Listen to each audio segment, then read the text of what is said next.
அனைத்து தமிழ் மக்களுக்கும் கணேஷன் பணிவான வணக்கம். ஸோ வாங்க ஃப்ரெண்ட்ஸ், மார்க்கெட் பற்றி டிஸ்கஸ் பண்ணலாம்.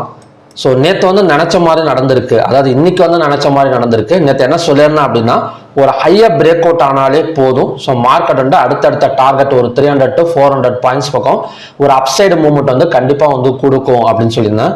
அது எதனால் கொடுக்கும் அப்படிங்கிறது சொல்லியிருந்தேன். நேற்று வீடியோ போய் வாட்ச் பண்ணியிருந்தீங்கன்னா தெரியும்.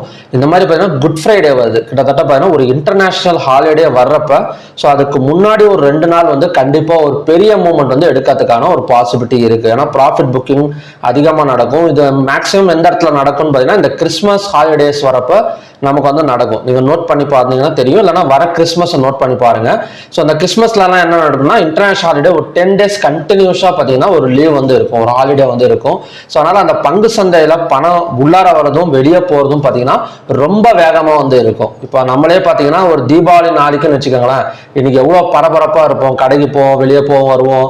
அதாவது பார்த்தீங்கன்னா என்ன சொல்றதுன்னா கொஞ்சம் பரபரப்பா இருக்கும். அதே மாதிரி தான் பங்கு சந்தை நம்ம ஈஸியாக ஃபைண்ட் அவுட் பண்ணிடலாம். ஸோ இன்னைக்கு பார்த்தீங்கன்னா நல்ல ஒரு அப்சைடு மூவ்மெண்ட் தான் இருக்கு. கிட்டத்தட்ட ஒரு பேங்க் நிஃப்டி எல்லாம் பார்த்தீங்கன்னா ஒரு 738 பாயிண்ட்ஸ் பக்கம் upside, Sensex, bank X. So நேற்று நடந்த கேப்பை ஃபில் பண்ணலை. நான் ஃபில் பண்ணாதுன்னு சொல்லியிருந்தேன். நேற்று என்ன சொல்லியிருந்தேன்னா, இன்னைக்கான லோ சப்போர்ட்டா எடுக்கிறதுக்கான சான்சஸ் இருக்கு. அதாவது பார்த்தீங்கன்னா நேத்தான லோ சப்போர்ட் எடுக்கிறதுக்கு சான்சஸ் இருக்குன்னு சொல்லியிருந்தேன். பட் அந்த மாதிரி நடக்கல. அது ஹையா பிரேக் அவுட் பண்ணிட்டு கிட்டத்தட்ட பார்த்தீங்கன்னா நல்ல ஒரு பாசிட்டிவ் க்ளோசிங் தான். ஓகே, நாளைக்கு ஒரு நாள் இருக்கு. எந்த மாதிரி நடக்குன்னு பார்க்கறதுக்கு முன்னாடி நம்ம ஒரு சில டேட்டாஸை கன்ஃபார்ம் பண்ணிட்டு வந்துடலாம். ஸோ இது ஓஐ இன்ட்ரெஸ்ட் எப்படி இருக்கு அப்படின்னா, ஸோ ஓஐ இன்ட்ரெஸ்ட் 2 ஸ்கிரிப்ட்ல கால் ஆப்ஷன் ஹெவியா பை பண்ணியிருக்காங்க. ஸோ ஒன்று பேங்க் நிஃப்டி, இன்னொன்று பார்த்தீங்கன்னா fin Nifty. So fin Nifty எதனால ஒரு நல்ல ஒரு பைசைட் பிரேக் அவுட்னு நேற்றே சொல்லியிருந்தேன். அதாவது இதுக்கு முன்னாடி நடந்த ஆல் டைம் ஹையவும் பிரேக் அவுட் பண்ணிட்டு கேண்டல்ஸ் க்ளோஸ் வச்சிருக்கு. ஸோ அதை பேஸ் பண்ணி தான் சொல்லியிருந்தேன் கண்டிப்பாக அடுத்தடுத்து மேலே வரதுக்கு சான்சஸ் இருக்கு அப்படின்னு. ஸோ இன்னைக்கு அந்த ஓப்பன் இன்ட்ரெஸ்ட் டேட்டா க்ளோசிங்கும் பார்த்தீங்கன்னா பேங்க் நிஃப்டியை கால் ஆப்ஷன் ஹெவியா பை பண்ணியிருக்காங்க, ஃபின் நிஃப்டி ஹெவியா பை பண்ணியிருக்காங்க. ஸோ மற்ற ஸ்கிரிப்டெல்லாம் கொஞ்சம் கன்ஃபியூஷன்ல தான் முடிஞ்சிருக்கு. Sensex, Nifty 50, mid cap Nifty, bank X எல்லாமே பார்த்தீங்கன்னா ஒரு ஈக்குவல் க்ளோசிங் தான். ஓகே, ஸோ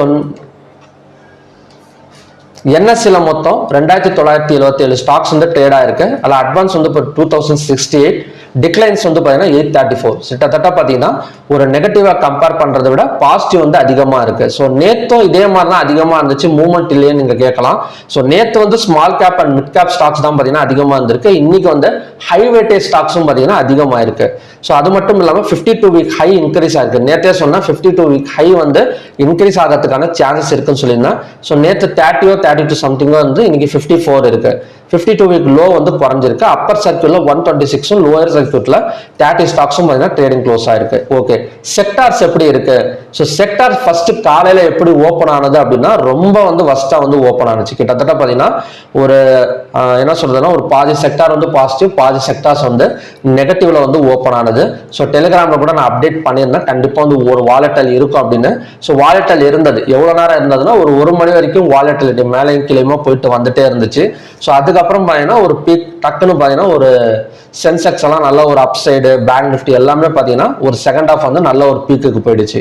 ஓகே, க்ளோசிங் எந்த மாதிரி நடந்திருக்கு அப்படின்னு கவனிச்சோம் அப்படின்னா, ஐடி செக்டார் முக்கியமா நம்ம ஃபர்ஸ்ட் நோட் பண்ண வேண்டியது ஐடி செக்டார் அந்த அளவுக்கு பார்த்தீங்கன்னா ஒரு பெரிய பாசிட்டிவ் க்ளோசிங் கிடையாது. 0.06% மட்டும்தான் பாசிட்டிவ் க்ளோசிங். ஃபின் நிஃப்டியும் பார்த்தீங்கன்னா 0.84, பேங்க் நிஃப்டி 1.45. அதாவது பார்த்தீங்கன்னா ஒரு பெரிய பாசிட்டிவ் க்ளோசிங்கிறது எந்த செக்டார்லையுமே இல்லை. பட் டெக்னிக்கல்ஸா பார்த்தோம் அப்படின்னா கண்டினியூஸா ஒரு பாசிட்டிவ், அதாவது க்ளோசிங் ஆயிருக்கிறது எல்லாமே ஒரு ஓவராலா பார்த்தோம் அப்படின்னா பாசிட்டிவ் க்ளோசிங் மாதிரி தான் தெரியும். ஆனா பெரிய அளவுல கிடையாது. ஓகே, ஸோ நெக்ஸ்ட் பார்த்தீங்கன்னா டெக்னிக்கல்ஸா பார்க்கலாம். ஸோ டெக்னிக்கல்ஸா பார்க்குறப்ப நம்ம கொஞ்சம் இந்த சார்ட்டை வச்சு ஈஸியா என்ன அனலைஸ் பண்ணலாம் அப்படின்னு பார்த்தீங்கன்னா, ஸோ நம்ம அடுத்த ரெசிஸ்டன்ஸ் பேங்க் நிஃப்டியில் 53,887. அப்ப என்ன அர்த்தம், இந்த கேப்பை ஃபில் பண்றது உறுதி. கிட்டத்தட்ட 53,900 வரைக்கும் பேங்க் நிஃப்டி ஃபில் பண்றதுங்கிறது உறுதி. ஸோ ஹையா பிரேக் அவுட் பண்ணா அகைன் கிட்டத்தட்ட நாளைக்கு ஒரு கேப் அப் பாசிபிள் கண்டிப்பா. ஸோ கண்டிப்பா ஒரு கேப் அப் பாசிபிலிட்டி இருக்கும். ஸோ ஹையா பிரேக் அவுட் பண்ணா 53,900 வரைக்கும் வரதுக்கான சான்சஸ் இருக்கு. ஸோ 500 to 600 பாயிண்ட்ஸ் பக்கம் நம்ம அப்சைடு மூவ்மெண்ட் நாளைக்கு எதிர்பார்க்கலாம். ஸோ நாளைக்கு ரெசிஸ்டன்ஸ் எந்த இடம் நிஃப்டி பேங்க் நிஃப்டிலாம் ஒர்க் ஆகும்னு பார்த்தீங்கன்னா 53,000 887 தான் நெக்ஸ்ட் ரெசிஸ்டன்ஸ். ஸோ அங்கே வந்தால் நம்ம செல்லிங் ட்ரை பண்ணலாமே தவிர ஸோ அது வரைக்கும் பார்த்தீங்கன்னா நம்ம பை சைடு தான் மைண்ட் செட் வந்து இருக்கணும். So bank Nifty as usual பார்த்தீங்கன்னா பேங்க் எக்ஸும் அதே மாதிரி தான். ஸோ அடுத்த ரெசிஸ்டன்ஸ்லாம் பார்த்தீங்கன்னா இந்த இடத்துல இருக்குது. கிட்டத்தட்ட டாப் ரெசிஸ்டன்ஸ் அப்படின்னு எடுத்துக்கிட்டோம் அப்படின்னா 61,816 வரைக்கும் இருக்கு. ஸோ நெக்ஸ்ட் வந்து நிஃப்டி 50 பார்க்கலாம். ஸோ நிஃப்டி 50 நேற்றே சொல்லியிருந்தேன் எந்த இடத்துலையுமே ரெசிஸ்டன்ஸ் கிடையாது. அடுத்த ரெசிஸ்டன்ஸ் வந்து 23,800 தான் அடுத்த ரெசிஸ்டன்ஸ் நிஃப்டி 50. அதே மாதிரி சென்செக்ஸை பொறுத்த வரைக்கும் 78,736 தான் அடுத்த ரெசிஸ்டன்ஸ். ஸோ அது மட்டும் இல்லாமல் சென்செக்ஸ் வந்து ஒரு ஹேமர் கேண்டல் தான் ஃபார்ம் ஆயிருக்கு. நிஃப்டியும் பார்த்தீங்கன்னா நல்ல ஒரு கிரீன் கலர் கேண்டல் தான் ஃபார்ம் ஆயிருக்கு. ஸோ நாளைக்கு அதிகபட்சம் ஒரு 70% வந்து ஒரு கேப் அப் விழுவறதுக்கான ஒரு சான்சஸ் வந்து இருக்கு. ஏன்னா நம்ம ஆல்ரெடி பார்த்துருக்கோம் ஒரு 2 செக்மெண்ட் வந்து கால் ஆப்ஷன் வந்து ஹெவியா வந்து பை பண்ணியிருக்காங்க. செக்டார்ஸும் பாசிட்டிவ் க்ளோசிங்ல இருக்கு. ஸோ ஓவராலாக கொஞ்சம் நியூஸும் பார்த்தீங்கன்னா கொஞ்சம் பாசிட்டிவ் க்ளோசிங்ல தான் இருக்கு. ஸோ ஓகே, நெக்ஸ்ட் ஃபின்னிஃப்டி இனிமே இறங்கணும் அப்படின்னா 25,200க்கு கீழே கேண்டில்ஸ் க்ளோஸ் ஆனாதான் செல்லிங். இந்த இடம் 25,200 தான் இதுக்கு முன்னாடி எடுத்த ஆல் டைம் ஹை. இந்த கேண்டிலுக்கு கீழே க்ளோஸ் ஆனாதான் செல்லிங்கை பத்தியே நம்ம யோசிக்கணுமே தவிர ஸோ அதுக்கு முன்னாடி ஃபின்னிஃப்டி செல்லிங்கை யோசிக்க கூடாது. ஏன்னா இது வந்து ட்ரிபிள் டாப் ரெசிஸ்டன்ஸ் கிடையாது. நல்லா ஞாபகம் வச்சுக்கோங்க. ஸோ சார்ட் பேட்டர்ன் நீங்க கத்துக்கிட்டீங்கன்னா உங்களுக்கு தெரியும். இது வந்து டபுள் டாப் ரெசிஸ்டன்ஸ் மட்டும்தான், ட்ரிபிள் டாப் ரெசிஸ்டன்ஸ் கிடையாது. ஏன்னா இந்த இதுக்கு முன்னாடி எடுத்த ஹையா வந்து பிரேக் அவுட் பண்ணிட்டு க்ளோஸ் வச்சிடுச்சு. ஸோ பிரேக் அவுட் வந்து நடந்துருச்சு. இது வந்து ரெசிஸ்டன்ஸா ஒர்க் ஆகணும் அப்படின்னா இந்த 25,200 கீழே வந்து மார்க்கெட் வந்து க்ளோஸ் ஆகும். ஸோ அது வரைக்கும் பார்த்தீங்கன்னா அடுத்தடுத்த ஒரு 200 to 300 பாயிண்ட்ஸ் பக்கம் எய்ம் வச்சு நம்ம கால் ஆப்ஷனையோ இல்லைன்னா பார்த்தீங்கன்னா ஒரு ஃபியூச்சர்ஸையோ பார்த்தீங்கன்னா நம்ம பை பண்ண ட்ரை பண்ணலாம். ஓகே, நெக்ஸ்ட் வந்து mid cap Nifty. So mid cap Nifty சொல்லவே தேவை. அடுத்த டார்கெட் வந்து 11,800 வரைக்கும் வரதுக்கான ஒரு சான்சஸ் வந்து மிட் கேப் நிஃப்டியில் இருக்கு. ஸோ இது இன்னும் கொஞ்சம் கன்ஃபர்மேஷன் பண்ணோம் அப்படின்னா நிஃப்டி நல்லா ஒரு பாசிட்டிவ்ல தான் போயிட்டு இருக்கு. நேற்று ஹையா பிரேக் அவுட் பண்ணிட்டு ஒரு 84.5 பாயிண்ட்ஸ் வந்து பாசிட்டிவ்ல போயிட்டு இருக்கு. இந்த யூஎஸ் மார்க்கெட் தான் கொஞ்சம் குழப்பிட்டு இருக்கு. அதாவது ஓப்பனான இடத்துல இருந்து கொஞ்சம் மேலே வருது. கிட்டத்தட்ட -248 பாயிண்ட்ஸ் பக்கம் ஒரு டவுன் சைடு வந்து இப்போதைக்கு வந்து இருக்கு. இது ஈவினிங்ல ஏதாவது ஒரு பிரச்சனை நடந்துச்சு கொஞ்சம் இறங்குது. ஏன்னா நான் ஆல்ரெடி சொல்லியிருக்கேன் நாளைக்கு வந்து இன்டர்நேஷனல் ஹாலிடே. ஏதாவது ஒரு நியூஸை கண்டிப்பாக கொண்டு வருவாங்க. அதாவது ஒரு நெகட்டிவ் நியூஸாவா இருந்தாலும் சரி, பாசிட்டிவ் நியூஸாவா இருந்தாலும் சரி, ஒரு பெரிய நியூஸ் ஏதாவது ஒன்று கொண்டு வந்து ஒன்றும் மார்க்கெட்டை கவுத்து ப்ராஃபிட் பார்ப்பாங்க, இல்லைன்னா மார்க்கெட்டை ஏற்றி விட்டு ப்ராஃபிட் பார்ப்பாங்க. கண்டிப்பாக இன்னைக்கு நைட் வந்து நடக்கிறதுக்கான ஒரு சான்சஸ் வந்து இருக்கு. அப்படி நடக்கல அப்படின்னா நம்மளுக்கு லாபம். கிட்டத்தட்ட அடுத்தடுத்து பார்த்தீங்கன்னா நம்ம நல்ல ஒரு பை சைடு தான். நெகட்டிவ் நியூஸ் ஏதாவது ஈவினிங் வருதான்னு பார்க்கலாம். கண்டிப்பா வரும்னு நினைக்கிறேன். ஸோ வந்தது அப்படின்னா எந்த அப்படியே வந்து கொஞ்சம் க்ளோஸு கீழேயோ இல்லைன்னா லோவோ பிரேக் அவுட் பண்ணிட்டு எல்லாம் ஓப்பன் ஆனால் கூட மறுபடியுமே பார்த்தீங்கன்னா மேலே வரத்துக்கு தான் சான்சஸ் வந்து இருக்கு. அதாவது யூஎஸ் நியூஸ் ஏதாவது நெகட்டிவ் நியூஸ் வந்து மார்க்கெட் கீழே இறங்கி நம்ம மார்க்கெட் கேப் டவுன் ஆனால் கூட ஸோ நம்ம மார்க்கெட்டில் தொடர்ந்து பணம் போட்டு மேலே கொண்டு வரதான் பார்ப்பாங்க. ஓகே, நாளைக்கு வந்து நிஃப்டி 50 எப்படி இருக்கும் எக்ஸ்பைரி அப்படின்னா ஸோ கால் ஆப்ஷன் சைடே ட்ரை பண்ணலாம். கிட்டத்தட்ட 23,800 வரைக்குமே நம்ம கால் ஆப்ஷன் சைடு ட்ரை பண்ணலாம். லோவா பிரேக் அவுட் பண்ணாலுமே கூட நம்ம கால் ஆப்ஷன் சைடு போகலாம், தப்பு கிடையாது. ஸோ கால் ஆப்ஷன்ஸ் பை பண்றது, பையிங் சைடு ஃபியூச்சர்ஸ் பை பண்றதெல்லாம் பார்த்தீங்கன்னா கொஞ்சம் வந்து ஹெவியா வந்து இருக்கு. ஓகே, ஸோ நெக்ஸ்ட் வந்து க்ரூட் ஆயில் லெவல்ஸ் பார்க்கலாம். ஸோ க்ரூட் ஆயில்ல காலையில ஒன்று சொல்லியிருந்தேன். ஸோ 5,230 பிரேக் அவுட் பண்ணா ஸோ செல்லிங் 5,133 வரைக்கும் வரும்னு. பட் அந்த மாதிரி வந்து நடக்கலை. ஸோ கிட்டத்தட்ட 5,186 சப்போர்ட் எடுத்துட்டு ஸோ மார்க்கெட் அங்கேருந்து பார்த்தீங்கன்னா ஒரு 150 பாயிண்ட்ஸ் பக்கம் அப் சைடு வந்து வந்திருக்கு. ஓகே, இதை வந்து பிரேக் அவுட் நடக்குமா அப்படின்னு கேட்டிங்கன்னா இன்னைக்கு ஹையாக பிரேக் அவுட் பண்ணால் ஸோ நம்ம வந்து பை ட்ரை பண்ணலாம். இன்னைக்கு ஹை அது 5,328.